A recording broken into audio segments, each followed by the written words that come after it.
ஒரு மெடிசின் போடுங்க. அதை வந்து பெருசாகிடும், விட்டுட்டிங்கன்னா பெருசாகிடும். எந்த விஷயத்தையுமே நெக்லெக்ட் பண்ணாதீங்க. உதாரணத்திற்கு ஒரு 25-30 பேரை வச்சு வேலை வாங்குகிறோம். ஒருத்தர் வந்து சொல்கிறார், ஏதோ ஒரு மிஷின் கெட்டு போச்சுன்னு. அந்த மிஷின் வேலை பரவாயில்லப்பா, அப்புறம் பார்த்துக்கலாம், நீ அடுத்த மிஷினை பாடுன்னு சொல்லாதீங்க.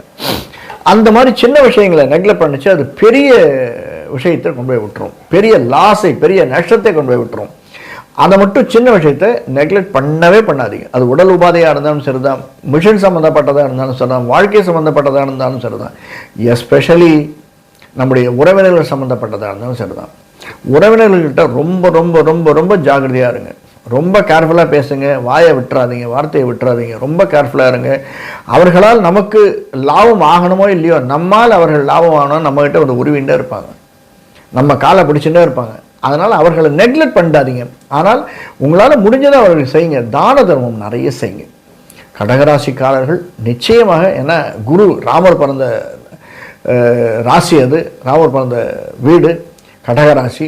அதனால் நிறைய தான தர்மம் செய்யுங்க. தான தர்மம் செஞ்சுட்டே வாங்க, உங்களுக்கு ஏற்றமும் மாற்றமும் நிச்சயமாக உண்டு. நிறைய தான தர்மம் செய்யுங்க.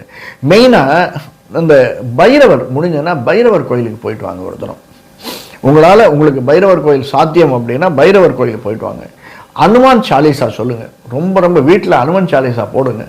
அனுமனுடைய ராம லக்ஷ்மண சீதை ஆஞ்சநேயர் இருக்கக்கூடிய சன்னதிக்கு போய் 4 பிரதட்சணம் மினிமம் சுற்றி வாருங்கள்.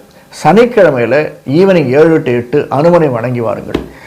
கட்டாயம் ஒரே ஒரு தினமாவது கடகராசிக்காரர்கள் திருநள்ளாரோ திருக்கொள்ளிக்காடோ அல்லது திருவண்ணாமலை பக்கத்தில் இருக்கக்கூடிய எரிக்குப்பமோ போயிட்டு வாங்க. சார் இதெல்லாமே என்னால் முடியாது அப்படின்னா, நம்ம வீட்டுக்கு பக்கத்தில் இருக்கக்கூடிய நவகிரகத்தில் சனி பகவான் தனியாக இருந்தார்னா அவரை போய் பிரதட்சணம் வாருங்கள்.